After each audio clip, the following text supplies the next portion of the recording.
Bismillah, alhamdulillah, wassalatu wassalamu ala rasulillah. Bienvenue à vous, mes très chers frères et sœurs, pour cet épisode consacré à la quintessence de l'invocation. Qu'est-ce que cela signifie? L'invocation est la quintessence de l'adoration. Cela veut dire que l'invocation est ce qui symbolise le mieux l'adoration, compte tenu des sentiments, des ingrédients qu'on y retrouve. Il y a dans l'invocation les mêmes ingrédients que nous trouvons dans les adorations de manière générale, à savoir cet élan vers Allah qui te pousse à rechercher son aide, son soutien, sa bonté. Et il y a également cette humilité devant la présence divine. Et c'est Allah subhanahu wa ta'ala qui a appelé l'invocation adoration. Allah nous dit dans le Coran ce qui signifie « Wa qala rabbukum ud'uni astajib lakum » إن الذين يستكبرون عن عبادتي سيدخلون جهنم داخرين. Et votre Seigneur a dit, invoquez-moi et je vous répondrai. Ceux qui par orgueil se refusent à m'adorer, donc ici Allah il a appelé l'invocation adoration, ceux qui par orgueil se refusent à m'adorer entreront bientôt dans l'enfer humiliés. Donc Allah ici il a nommé l'invocation adoration pour nous montrer que l'invocation a cette particularité, a ces ingrédients qui font que le serviteur va s'abandonner entre les mains d'Allah Azza wa Jal, qu'il va se confier à lui en toute humilité, avec beaucoup de révérence, c'est-à-dire avec un respect profond, avec beaucoup d'amour, puisque lorsque tu invoques Allah, c'est parce que tu l'aimes, avec beaucoup d'espoir aussi, parce que tu sais qu'Allah il est capable de toutes choses, qu'il n'y a rien d'impossible pour Allah, qu'Allah est capable de toutes choses, qu'Allah détient les cieux et la terre, qu'il n'y a rien de trop grand à demander à Allah subhanahu wa ta'ala. D'ailleurs, combien de hadiths nous disent que même si tous les hommes étaient réunis dans un seul endroit et qu'Allah accordait à chacun d'entre nous ce que nous demandons, du premier au dernier homme, c'est-à-dire du premier homme jusqu'au dernier, c'est-à-dire l'humanité tout entière, avec les djinns également. Et chacun, imaginez-vous la situation déjà, le nombre de personnes. Et chacun demande à Allah. Chacun demande à Allah. Cela ne diminuera en rien son royaume, comme si tu avais, regardez l'image forte que le prophète sallallahu alayhi wa sallam nous donne. C'est comme si tu avais plongé une aiguille dans la mer. Lorsque tu vas sortir cette aiguille, qu'est-ce qu'elle aura pris? Elle n'aura rien, strictement rien pris. C'est exactement la même chose. Le royaume d'Allah Azza wa Jal, il est infini. Donc, quand tu l'invoques, tu te confies à lui avec beaucoup d'amour et d'espoir, et Allah Azza wa Jal, il va répondre à ta demande, parce qu'Allah il nous dit, invoquez-moi et je vous exaucerai. Astajib lakum, wa qala rabbukum ud'uni astajib lakum. Demandez-moi, et votre Seigneur a dit, demandez, invoquez-moi et je vous exaucerai. Allah il a promis de répondre à l'appel de son serviteur. Et il est dit notamment qu'Allah subhanahu wa ta'ala est pudique et généreux, et que cela le gêne de laisser son serviteur lever les mains vers lui et de les lui laisser vides. Ça veut dire lorsque tu lèves tes mains, imaginez bien la scène, imaginez bien le contexte que ça symbolise. Tu lèves tes mains finalement comme un mendiant, tu lèves tes mains et Allah il est tellement généreux et pudique qu'Allah il ne veut pas te renvoyer, qu'Allah il ne peut pas te renvoyer. Il ne peut pas, pourquoi? Parce qu'Allah il est trop généreux et trop pudique pour te renvoyer les mains vides. Allah, il va combler ton besoin, il va te donner. Alors la question qui s'impose, est-ce qu'Allah répond à tous les invocateurs?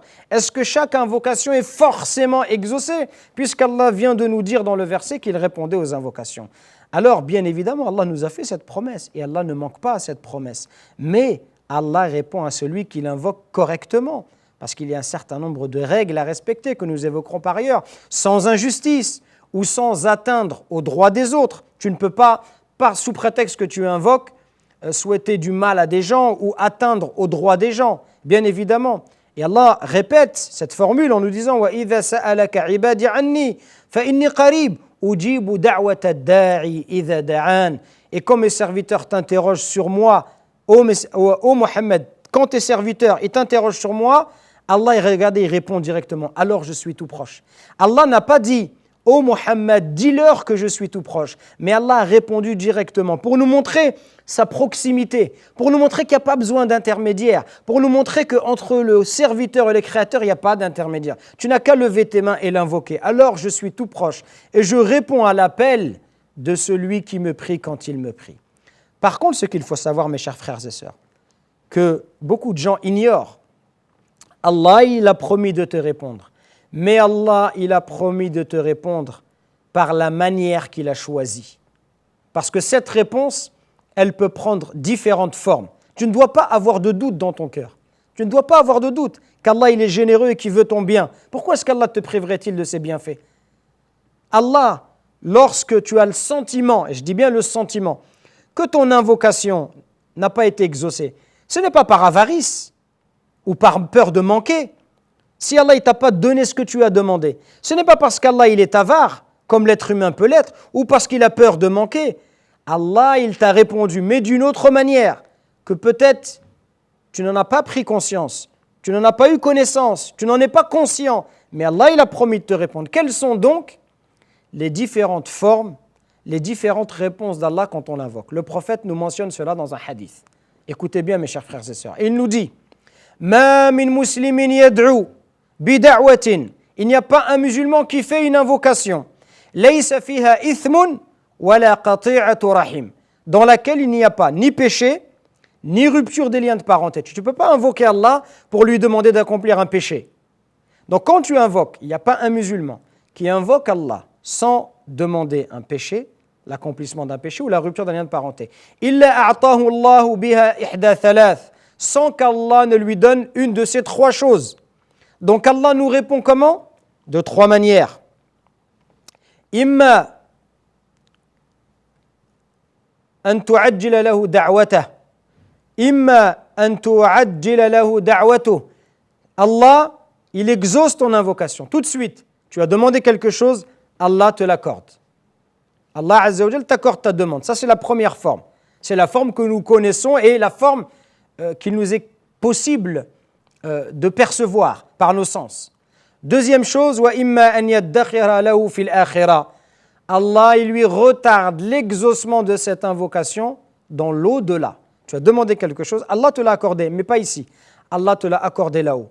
Et Allah nous dit dans le Coran, wal akhiratu khayrun min al-ula. Et la vie de l'au-delà est meilleure que la vie présente. Donc deuxième possibilité, Allah exauce ta demande, mais dans l'au-delà. Enfin, wa imma an yasrifa anhu min as-su'i mithlaha. Troisième possibilité, Allah, il t'a écarté, il t'a protégé d'un mal équivalent. Voilà les trois manières par lesquelles Allah te répond. Soit il t'accorde ta demande immédiatement, soit il te retarde l'exaucement dans l'au-delà, soit il te protège d'un mal équivalent. Tu as demandé quelque chose, mais Allah Azza wa Jal, il sait que cette chose-là t'est néfaste.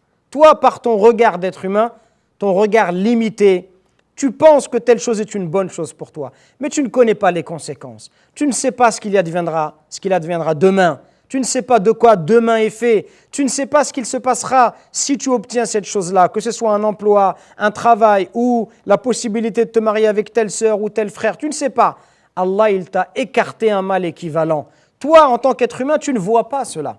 Et tu as le sentiment, comme beaucoup de gens disent, mais Allah, il ne m'a pas exaucé. Si Allah, il t'a exaucé, mais simplement, toi, en tant qu'être humain, tu ne l'as pas vu, tu ne l'as pas ressenti. Alors que si tu avais tout le temps une bonne opinion d'Allah, souvenez-vous, parmi les premiers cours que nous avons fait sur le rappel d'Allah, on a dit « Ana inda dhanni abdi bi » je suis conforme à l'opinion que mon serviteur se fait de moi. Si toi, tu es convaincu que Allah, il me répond, mais comme il veut, jamais dans ta tête, tu te dis « Allah, il ne m'a pas répondu ». Ou si tu te dis « Allah, il n'a pas exaucé, c'est peut-être parce que j'ai fait des péchés, donc je n'ai pas invoqué de la manière qui convient, c'est pour te remettre en question toi. Mais jamais tu penses qu'Allah, il ne te répond pas parce qu'il n'a pas envie. Parce que tu sais qu'Allah, il est bon et qu'Allah, il est généreux. C'est pas comme les êtres humains. Les êtres humains, tu leur demandes une fois, peut-être qu'ils vont te donner, mais 2 fois, 3 fois, tu vas les agacer. Au contraire, Allah, il veut qu'on lui demande. C'est Allah qui a dit à son prophète, c'est Allah qui nous dit dans le Coran, qui nous invite à l'adorer, à lui demander. C'est Allah qui nous demande de l'invoquer. Allah, il aime qu'on lève nos mains. Allah, il aime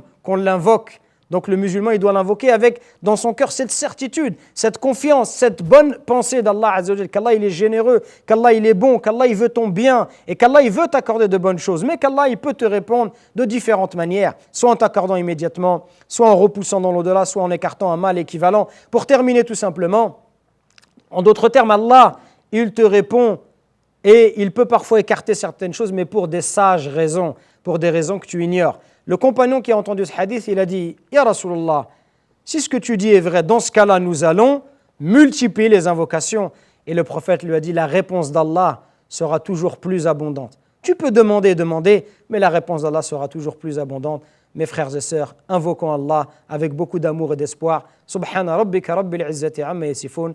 Wassalamun ala al-mursalin. Walhamdulillahi rabbil alamin.